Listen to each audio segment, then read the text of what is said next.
Nasib Suroto ditolak LPSK untuk dilindungi, ditantang saksi lain di kasus Vina. Sejak muncul dua saksi yang mengaku melihat kecelakaan Eki dan Vina, kesaksian Suroto kini diragukan. Bahkan kini nasib Suroto ditolak Lembaga Perlindungan Saksi dan Korban, LPSK. Sebagaimana diketahui, Suroto merupakan satu di antara saksi kasus Vina yang mengaku pertama kali menolong Vina dan Eki di Jembatan Talun. Meski sudah memberikan kesaksian, ternyata LPSK menolak melindungi saksi Suroto karena kesaksian Suroto dianggap sulit dipercaya.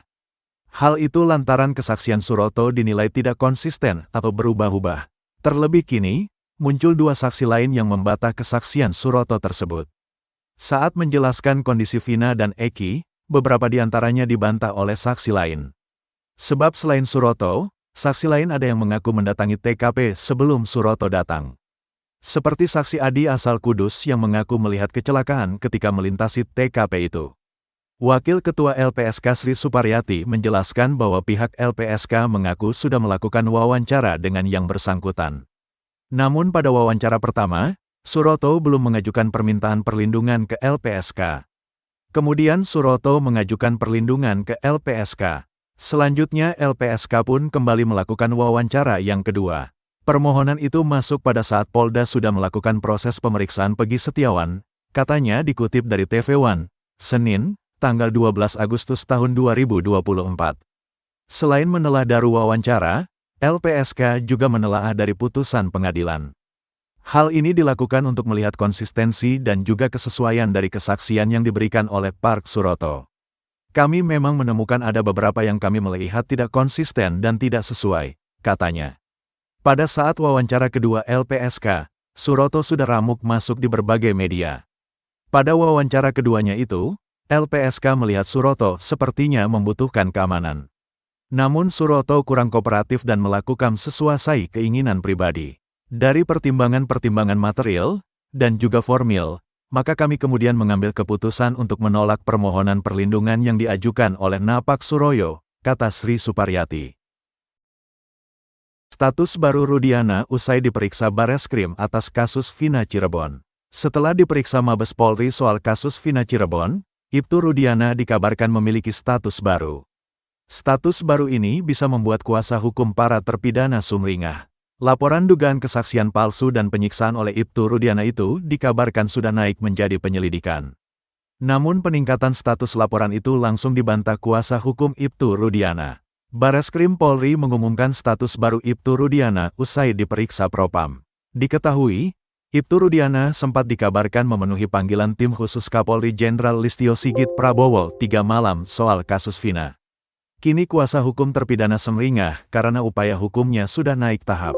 Terbaru, laporan dugaan kesaksian palsu dan penyiksaan oleh Ibtu Rudiana naik menjadi penyelidikan. Bareskrim memanggil kuasa hukum pelapor, yang tidak lain adalah salah satu terpidana atas nama Hadi Saputra hari ini. Hari ini kami di Bareskrim bersama dengan tim dalam rangka memenuhi undangan dari penyidik Bareskrim terkait laporan kami LP terhadap Bapak Rudiana, kata kuasa hukum para terpidana, Jutek Bongso, di Bareskrim Polri, Jakarta, Kamis, tanggal 8 Agustus tahun 2024. Lebih lanjut, Jutek menjelaskan, dia dan tim diperiksa sebagai kuasa hukum pelapor. Kami sebagai penasehat hukum pelapor, Hadi Saputra, dipanggil sebagai pelapor untuk Bapak Rudiana. Ini masih berlangsung pemeriksaan, di mana gelar pertama sudah dilakukan minggu lalu, dan ini sudah masuk tahap penyelidikan oleh Mabes Polri, lanjutnya. Kuasa hukum Ibtu Rudiana, Pitra Romadoni, bantah status kliennya naik penyelidikan. Diketahui, Ibtu Rudiana dilaporkan terpidana kasus Vina Cirebon atas dugaan kesaksian palsu dan melakukan penyiksaan 2016 silam. Kini laporan Ibtu Rudiana disebut disampaikan kuasa hukum para terpidana dari Perhimpunan Advokat Indonesia, Peradi, naik ke penyelidikan.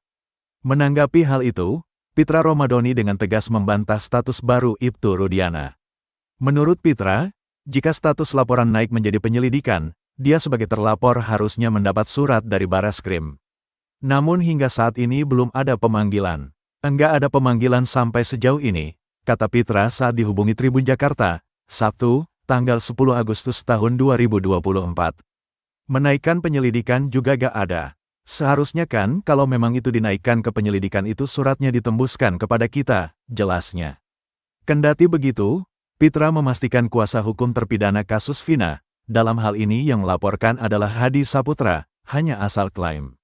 Enggak ada, itu cuma versi-versi mereka saja, kata Pitra. Polisi aja belum ada ngomong, ditingkatkan atau apa, gak ada, pungkasnya. Kuasa hukum Rudiana sebut kesaksian dua teman Vina halu. Kuasa hukum Ibtu Rudiana, Pitra Romadoni kini menyinggung dua teman Vina Mega dan Widi terkait kesaksiannya dalam kasus Vina Cirebon. Kubu Ibtu Rudiana tegas tak mempercayai kesaksian dari dua teman Vina tersebut dan lebih percaya kesaksian Suroto. Sembari menyindir, kuasa hukum Ibtu Rudiana itu menyebut Mega dan Widi cuma halusinasi saat menceritakan detik-detik Vina ditemukan kritis lalu meninggal dunia. Alih-alih tak percaya dengan Mega dan Widi, Pitra Romadoni Nasution itu justru lebih meyakini kesaksian Suroto, mantan mandor desa yang jadi saksi mengaku sempat mendatangi TKP ditemukannya Vina dan Eki 8 tahun lalu.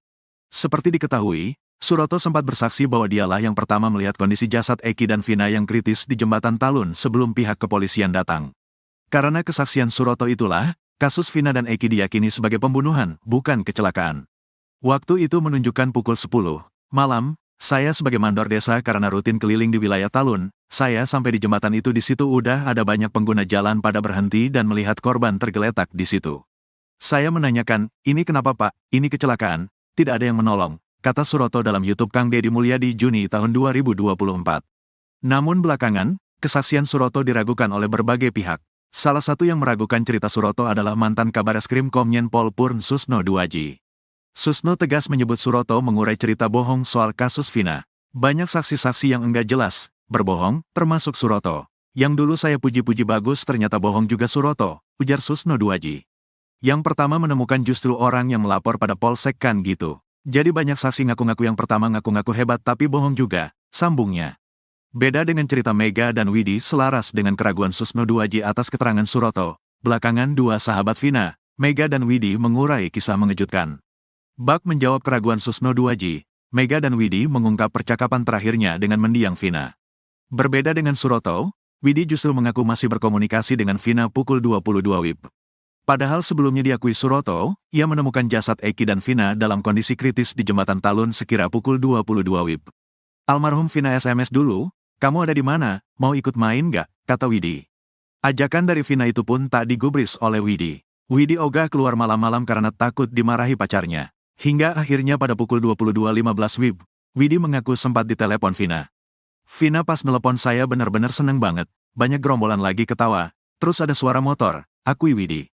Cerita yang disampaikan Widi itu akhirnya terkuak kebenarannya. Tak asal bercerita, Widi ternyata punya bukti valid riwayat percakapan dengan Vina. Yakni berasal dari ekstraksi isi HP Widi, ternyata Vina memang masih mengirimkan pesan ke Mega sekira pukul 22.14 WIB. Mau gak Meg, entar dijemput sama kita, kata Vina dalam chat. Keluarga Vina tolak uang amal pemberian putra ex-Bupati Cirebon. Buntut kembali mencuatnya kasus Vina Cirebon yang tewas bersama kekasihnya, Eki, menuai banyak simpati dari berbagai pihak. Termasuk dari kalangan yang menggelar amal untuk membantu finansial keluarga Vina. Salah satunya adalah bantuan uang 30 juta hasil laga amal tarung tinju di Bali. Uang sumbangan itu merupakan hasil upaya Ramadhani Purwadisastra yang merupakan putra ex-wakil Bupati Cirebon Wahyu Ciptaningsih. Ramadhani sendiri berhasil memenangkan tarung tinju melawan Nanda di Bali pada tanggal 3 Agustus tahun 2024. Namun demikian, keluarga Vina menolak uang sumbangan itu dengan alasan sudah mencukupi. Menerima kenyataan itu, Ramadhani Purwadisastra sempat kebingungan.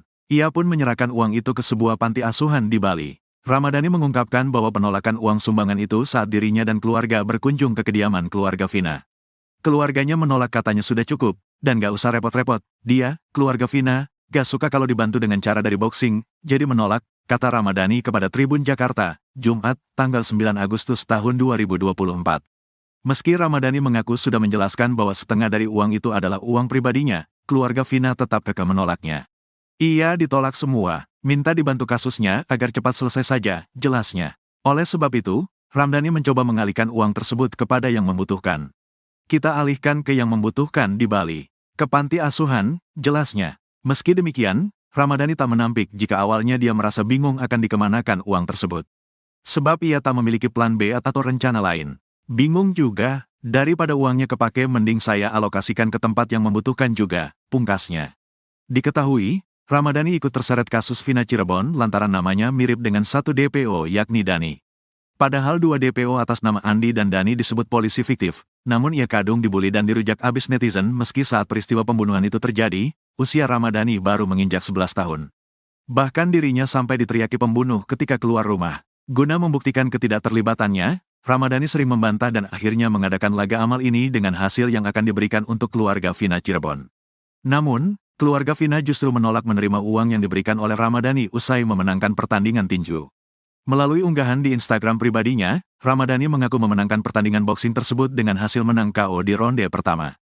Dengan demikian, Ramadhani mendapatkan fee sebesar 15 juta seperti kesepakatan awal yang telah dijanjikan. Kemudian, besaran tersebut ditambahkan atau dilipat gandakan dengan hasil tabungannya sendiri. Sehingga secara total, keluarga Vina menolak 30 juta yang diberikan oleh Ramadhani.